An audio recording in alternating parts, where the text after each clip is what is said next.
শায়েখ আহমদুল্লাহ, উনি আরেকজন হচ্ছে বাংলাদেশের মুফতি গিয়াসউদ্দিন আত-তাহিরি। কারণ বাংলাদেশের একটা খেলা, জাতীয় খেলার নাম হচ্ছে হাডুডু খেলা।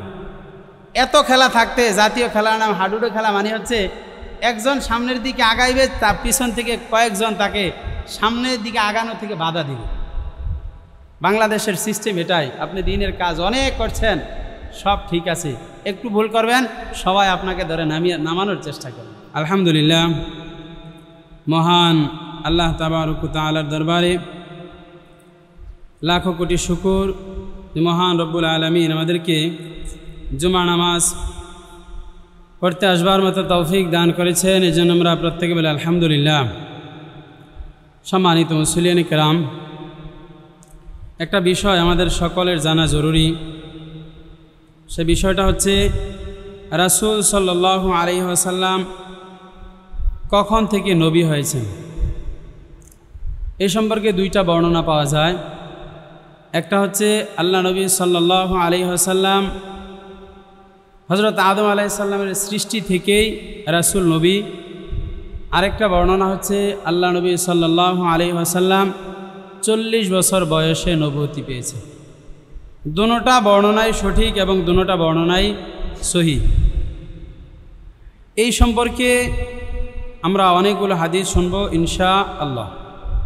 রাসূল সাল্লাল্লাহু আলাইহি ওয়াসাল্লাম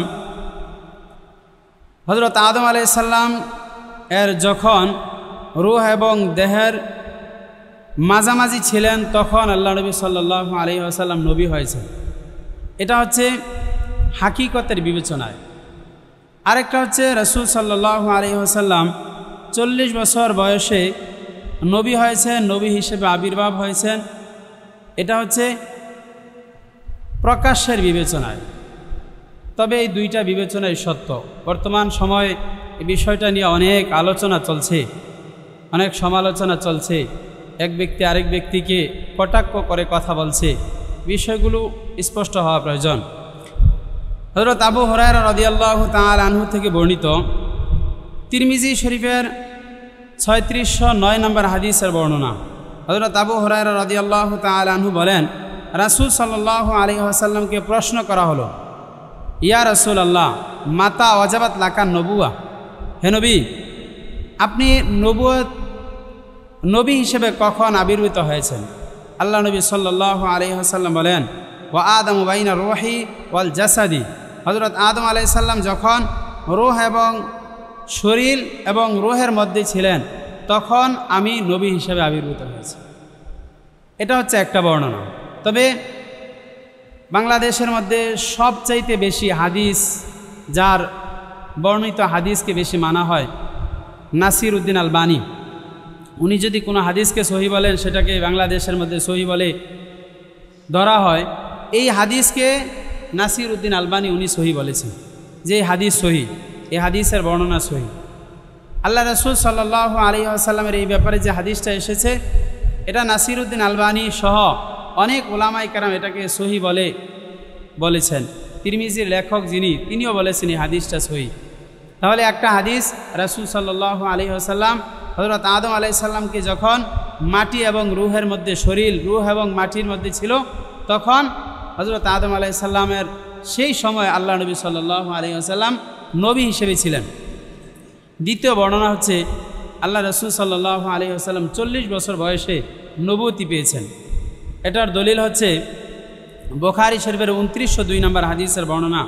আন ইবনে আব্বাস রাদিয়াল্লাহু তাআলা আনহু قال قال رسول الله صلى الله عليه وسلم, হযরত ইবনে আব্বাস রাদিয়াল্লাহু তাআলা আনহু বর্ণনা করেন, قال بعث رسول الله صلى الله عليه وسلم ل40 سنة, আল্লাহ নবী সাল্লাল্লাহু আলাইহি ওয়াসাল্লামকে 40 বছর বয়সে নবুয়তি দেওয়া হয়।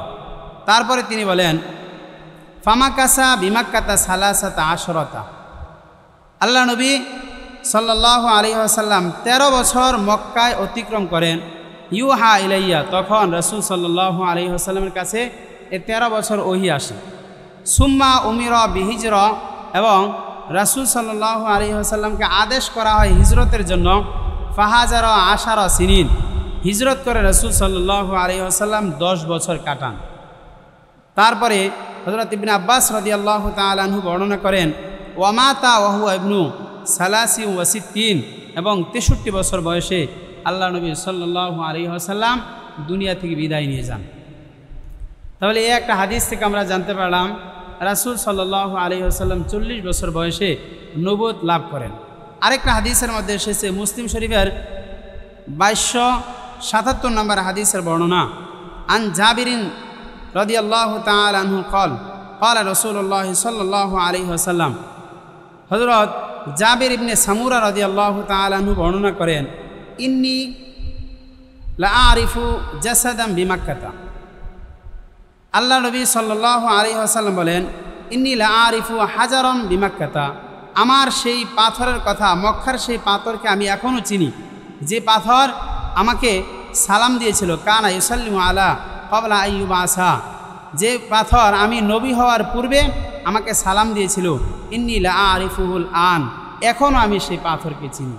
এই হাদিস দ্বারা বোঝা যায় আল্লাহ নবী সাল্লাল্লাহু আলাইহি ওয়াসাল্লাম 40 বছর বয়সে নবুয়তি লাভ করেছেন। দুইটা হাদিস, দোনোটা হাদিসই সহিহ। তবে আমাদের আকীদা হচ্ছে আল্লাহ নবী সাল্লাল্লাহু আলাইহি ওয়াসাল্লাম হযরত আদম আলাইহিস সালামের সৃষ্টির পূর্ব থেকে নবী, এটা হচ্ছে হাকিকতে। আর 40 বছর বয়সে রাসূল সাল্লাল্লাহু আলাইহি ওয়াসাল্লাম নবী হয়েছেন, এটা হচ্ছে প্রকাশের বিবেচনায়। দুটোটা হাদিসই সহিহ। কিন্তু বর্তমান সময়ে এটা নিয়ে একটু টানার হেচড়া চলছে। বাংলাদেশের মধ্যে প্রখ্যাত আলেমী দ্বীন শায়েখ আহমদুল্লাহ, উনি প্রশ্ন উত্তর দেন। আলহামদুলিল্লাহ, এটা ভালো কাজ প্রশ্নের উত্তর দেওয়া। তবে প্রশ্নের উত্তর দেওয়ার সময় একটু কিছু কিছু বিষয় বিবেচনায় রাখা উচিত। কারণ বাংলাদেশের একটা খেলা, জাতীয় খেলার নাম হচ্ছে হাডুডু খেলা। এত খেলা থাকতে জাতীয় খেলার নাম হাডুডু খেলা মানে হচ্ছে একজন সামনের দিকে আগাইবে, তার পিছন থেকে কয়েকজন তাকে সামনের দিকে আগানো থেকে বাধা দিবে। বাংলাদেশের সিস্টেম এটাই। আপনি দিনের কাজ অনেক করছেন, সব ঠিক আছে, একটু ভুল করবেন, সবাই আপনাকে ধরে নামানোর চেষ্টা করবে। এই কারণে যখন প্রশ্নের উত্তর দেওয়া হয় তখন অনেকগুলো হাদিসকে মাথায় রেখে প্রশ্নের উত্তর দেওয়া, যেমন এমন না হয়ে যায় যে একটা হাদিস আরেকটা হাদিসের বিপরীতে এসে গেছে, আপনি একটা হাদিস বললেন আরেকটা হাদিসকে রেখে দিলেন, তখন একটা ঝামেলা বাজবে। আরেকজন হচ্ছে বাংলাদেশের মুফতি গিয়াসউদ্দিন আত-তাহেরি। উনি একজন জনপ্রিয় ব্যক্তি, ওনারও ফ্যান ফলোয়ার আছে। এই দুইজনেরই চিন্তা করা উচিত। একজন মানুষকে টানা হেচড়া করা, একটা বিষয় নিয়ে অতিরঞ্জিত করা, এগুলো ইসলাম সমর্থন করে না। একটা বিষয়কে সহজভাবে সমাধানে নিয়ে আসা। কারণ প্রত্যেকটা মানুষ চায় জান্নাতে যেতে, প্রত্যেকটা মানুষ চায় জাহান্নাম থেকে মুক্তি পেতে। আলেমরা যদি দ্বন্দ্বে লিপ্ত হয় তাহলে সাধারণ মানুষ যাবে কোথায়? সাধারণ মানুষের উচিত যারা দ্বন্দ্ব করে তাদের থেকে বিরত থাকা, যারা এই দ্বন্দ্বে লিপ্ত হয় তাদের থেকে দূরে থাকা উচিত। আল্লাহ রাব্বুল আলামিন আমাদের সবাইকে বিষয়গুলো বুঝবার মতো তৌফিক দান করে, সকলে বলে আমিন।